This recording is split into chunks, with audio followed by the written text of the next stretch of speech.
રામ રામ મિત્રો, study with સિદ્ધેશમાં આપનું સ્વાગત છે। આજે આપણે મેડિસિનના એક એવા દુશ્મન વિશે વાત કરીશું જે ખૂબ જ ખતરનાક છે, હડકવા એટલે કે રેબીઝ। તો ચાલો આમાં ઊંડા ઉતરીએ।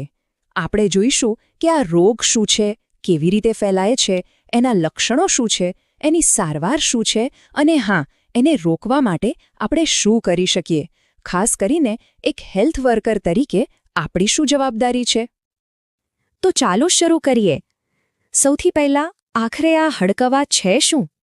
જુઓ, આ કોઈ સાદો ઇન્ફેક્શન નથી, આ તો સીધો સેન્ટ્રલ નર્વસ સિસ્ટમ પર હુમલો છે, જે લિસ્વાયરસ ટાઈપ 1થી થાય છે।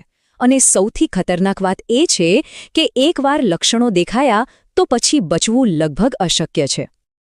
ઓકે, તો હવે આપણે જાણીએ છીએ કે ખતરો શું છે, તો ચાલો હવે સમજીએ કે આ રોગ ક્યાં અને કેવી રીતે ફેલાય છે। આ સમજવું ખૂબ જ જરૂરી છે। હવે આ આંકડો જુઓ, આ ખરેખર ચોંકાવનારો છે। ભારતમાં દર વર્ષે લગભગ 50,000 લોકો હડકવાના કારણે મૃત્યુ પામે છે। આ આંકડો જ આપણને બતાવે છે કે આપણા માટે આ ટોપિક સમજવો કેટલો બધો જરૂરી છે। તો આટલા બધા કેસ આવે છે ક્યાંથી? જવાબ આ ચાર્ટમાં એકદમ સ્પષ્ટ છે। 99% કેસ, હા 99% કેસ ચેપગ્રસ્ત કૂતરાના કરડવાથી થાય છે। આ જ કારણે હડકવાને ક્લાસિક ઝૂનોટિક રોગ કહેવાય છે, એટલે કે પ્રાણીઓમાંથી માણસમાં ફેલાતો રોગ, અને એટલે જ એ પબ્લિક હેલ્થ માટે આટલી મોટી ચિંતાનો વિષય છે। તો આ વાયરસ ફેલાય છે કેવી રીતે? પદ્ધતિ એકદમ સીધી અને સાચું કહું તો ખૂબ જ ખતરનાક છે। મોટાભાગે કોઈ હડકાયા પ્રાણીના કરડવાથી, એની લાળ આપણા તૂટેલી ચામડી કે મ્યુકસ મેમ્બ્રેનના સંપર્કમાં આવે અને બસ વાયરસ ઘાની જગ્યાએથી ચેતાતંતુઓ મારફતે સીધી આપણા મગજ અને કરોડરજ્જુ એટલે કે સેન્ટ્રલ નર્વસ સિસ્ટમ સુધીની પોતાની સફર શરૂ કરી દે છે। તો જ્યારે વાયરસ શરીરમાં પ્રવેશી જાય ત્યારે શું થાય છે? એના લક્ષણો કેવા દેખાય છે? માણસો અને પ્રાણીઓ બંનેમાં આ ચિહ્નોને ઓળખવા ખૂબ જ જરૂરી છે। શરૂઆતમાં તો 3-4 દિવસ સુધી સામાન્ય લક્ષણો જ દેખાય છે, જેમ કે માથું દુખવું, તાવ, શરીરમાં કળતર, કદાચ ગળામાં દુખાવો। પણ પછી શરૂ થાય છે અસલી ન્યુરોલોજિકલ પ્રોબ્લેમ। 80% દર્દીઓમાં જ્યાં બચકું ભર્યું હોય એ જગ્યાએ દુખાવો કે ઝણઝણાટી થવા લાગે છે। અને પછી આવે છે એના ક્લાસિક લક્ષણો: હાઇડ્રોફોબિયા એટલે કે પાણીથી ડર લાગવો, એરોફોબિયા હવાથી ડર લાગવો, અને ફોટોફોબિયા એટલે કે પ્રકાશ સહન ન થવો, અને અંતે પેરાલિસિસ, કોમા અને મૃત્યુ। એક વાત ખાસ સમજવા જેવી છે, હડકાયા કૂતરા 2 અલગ રીતે વર્તન કરી શકે છે। એક છે ફ્યુરિયસ રેબીઝ, જેને આપણે મેડ ડોગ સિન્ડ્રોમ કહીએ છીએ।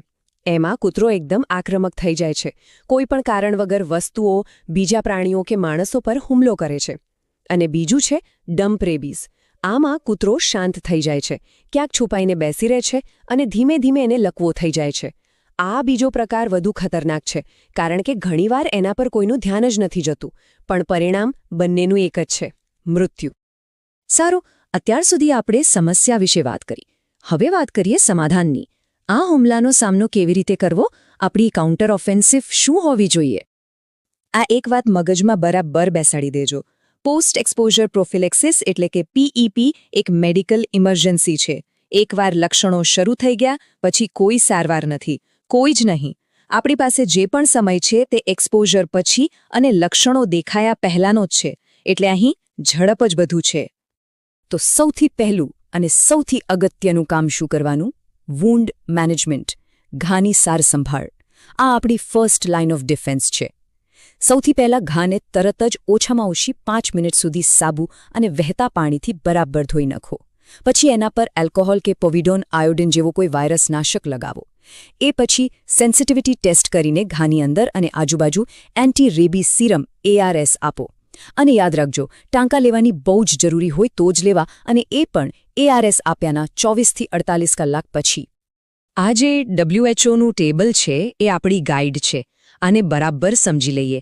કેટેગરી 1માં જેમ કે પ્રાણીને ખાલી અડ્યા હોય કે એણે સાજી ચામડી પર ચાટ્યું હોય તો કોઈ સારવારની જરૂર નથી, કેટેગરી 2માં જેમ કે ચામડી પર ઉઝરડા પડ્યા હોય પણ લોહી ન નીકળ્યું હોય તો તરત જ વેક્સિનેશન શરૂ કરી દેવાનું. અને કેટેગરી 3 જે સૌથી ગંભીર છે એટલે કે ઊંડા ઘા હોય એમાં વેક્સિનની સાથે સાથે એન્ટી રેબીઝ ઇમ્યુનોગ્લોબ્યુલિન એટલે કે સીરમ આપવું ફરજિયાત છે. આ સીરમ શું કરે? એ ઘાની જગ્યાએ તરત જ તૈયાર એન્ટીબોડીઝ પૂરી પાડે છે, જેથી આપણું શરીર પોતાની ઇમ્યુનિટી બનાવે એ પહેલાં જ વાયરસ સામે લડાઈ શરૂ થઈ જાય. હવે આ વેક્સિનનો જે શેડ્યુલ છે એ એકદમ ચોક્કસ છે અને એને બરાબર ફોલો કરવો જ પડે. ડે 0, 3, 7, 14, 30 અને 90. આ બધા ડોઝ ડેલ્ટોઇડ મસલમાં જ આપવાના છે, ક્યારેય બટક્સમાં નહીં, કારણ કે ત્યાંથી એનું શોષણ બરાબર થતું નથી. આ આખી સિરીઝનો હેતુ એક જ છે, શરીરમાં એટલી મજબૂત રોગપ્રતિકારક શક્તિ બનાવવી કે વાયરસ સેન્ટ્રલ નર્વસ સિસ્ટમ સુધી પહોંચે એ પહેલાં જ એનો નાશ થઈ જાય. ઓકે, તો કોઈ એક વ્યક્તિને એક્સપોઝર થાય તો શું કરવું એ આપણે જોયું, પણ આખા સમાજને આ રોગથી કેવી રીતે બચાવવું? કોમ્યુનિટી લેવલ પર આને કેવી રીતે કંટ્રોલ કરી શકાય? જે લોકો હાઈ રિસ્ક પર છે, જેમ કે વેટરિનરી ડોક્ટર્સ, લેબમાં કામ કરતા લોકો કે એનિમલ હેન્ડલર્સ, એમના માટે આપણે એક્સપોઝરની રાહ નથી જોતા. એમના માટે છે પ્રી એક્સપોઝર પ્રોફિલેક્સિસ એટલે કે પ્રેપ. આ એમને સુરક્ષાનું એક એક્સ્ટ્રા લેયર પૂરું પાડે છે. શહેરી વિસ્તારોમાં હડકવાને કંટ્રોલ કરવાની સ્ટ્રેટેજીમાં ઘણી બધી વસ્તુઓ આવે છે, પણ જેમાં ચાર્ટ બતાવે છે સૌથી અસરકારક અને સૌથી લોજિકલ ઉપાય એક જ છે: કૂતરાઓનું માસ વેક્સિનેશન. આપણો ટાર્ગેટ એ હોવો જોઈએ કે 80%થી વધુ કૂતરાઓને વેક્સિન મળી જાય. જો આપણે આ કરી શકીએ તો આપણે હર્ડ ઇમ્યુનિટી બનાવી શકીએ છીએ અને ટ્રાન્સમિશનની ચેઇનને તોડી શકીએ છીએ.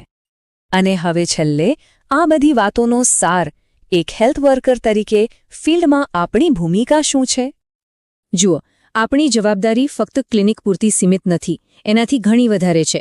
શંકાસ્પદ કેસને ઓળખવા અને રિપોર્ટ કરવો, દર્દીઓને તરત જ એન્ટી રેબીઝ વેક્સિનેશન માટે મોકલવા, કૂતરાઓના વેક્સિનેશન પ્રોગ્રામને સપોર્ટ કરવો અને સૌથી અગત્યનું, લોકોને હડકવા વિશે સાચી માહિતી આપવી, એમને સમજાવવું કે આનાથી કેવી રીતે બચી શકાય અને કંઈ થાય તો ફર્સ્ટ એડમાં શું કરવું. આપણી દરેક એક્શન આ ટ્રાન્સમિશનની સાંકળ તોડવામાં મદદ કરી શકે છે. અને આ બધું આપણને એક બહુ જ મોટા સવાલ પર લાવીને ઊભું રાખે છે. આપણી પાસે આધુનિક મેડિસિન છે જેનાથી હડકવાને લગભગ 100% રોકી શકાય છે. તો પછી એવું તો શું કારણ છે કે ભારતમાં આજે પણ દર વર્ષે હજારો લોકો આનાથી મૃત્યુ પામે છે? આ સવાલ આપણને બતાવે છે કે આપણી પાસે સાધનો હોવા છતાં ક્યાંક પહોંચમાં, જાગૃતિમાં અને એના અમલીકરણમાં બહુ મોટી ખામીઓ છે.